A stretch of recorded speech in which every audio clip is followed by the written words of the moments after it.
If you're watching this alone, don't skip ahead, because the most important part of this story happens when no one is paying attention. And if this ever happens to you, you won't realize it until it's already too late. In 2014, a 29-year-old emergency dispatcher named Laura Bennett worked the night shift in a small town in Colorado. Her job was simple: answer 911 calls, log incidents, and stay calm while other people panicked. Laura had heard everything: heart attacks, break-ins, screaming, silence, but one call changed how she understood reality itself. It happened at exactly 2:11 a.m. The call came from a restricted number. No location data, no caller ID. That wasn't unusual. What was unusual was the voice. The woman on the line sounded calm, too calm.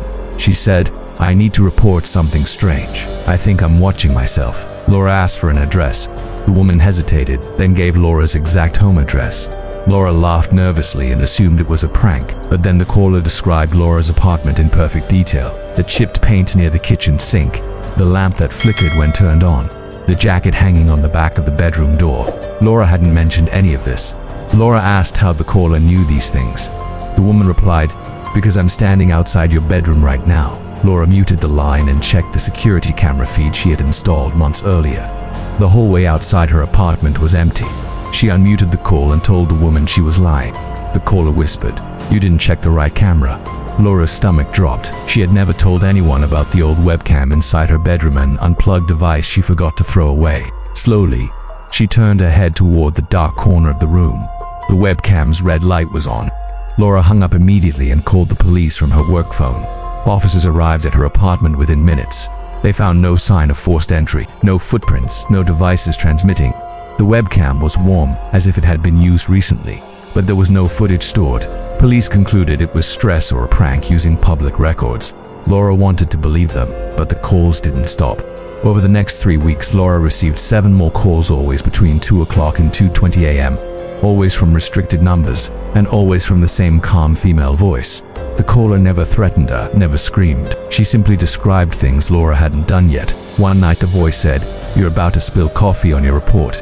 30 seconds later, Laura did exactly that.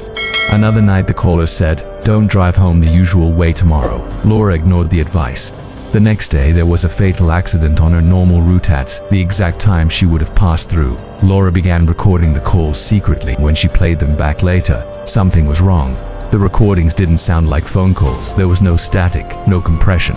It sounded as if the woman was standing right next to the microphone, breathing, whispering, close. The final call came on October 17th at 2:14 a.m. The woman didn't wait for Laura to speak. She said, "This is the last time I can call you like this." Laura demanded to know who she was. The woman paused, then said, "I'm you, just not at the same time." She explained that every few years, something caused 2 versions of the same person to overlap briefly. Most people never noticed, but dispatchers, night workers, people who listened for emergencies, they sometimes heard themselves first. Laura laughed hysterically and told her to stop.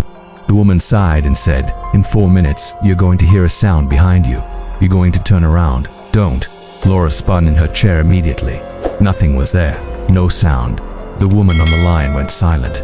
At 2:18 a.m., every monitor in the dispatch center flickered at once. Power dropped for 3 seconds. When the lights came back on, Laura was gone. Her chair was pushed back. Her headset lay on the desk. The call log showed 1 outgoing call from Laura's station to a restricted number. Duration, 11 minutes. An investigation followed. Security footage showed Laura answering the call, speaking calmly, then standing up and walking toward the exit. But here's the part no one could explain. Laura never opened the door. She simply stopped in front of it and disappeared between frames. No cut, no glitch, just gone.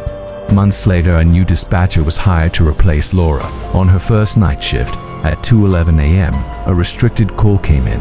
The new dispatcher answered. A calm female voice said, "I need to report something strange. I think I'm watching myself." And somewhere, if Laura is still listening, she knows exactly how this story ends.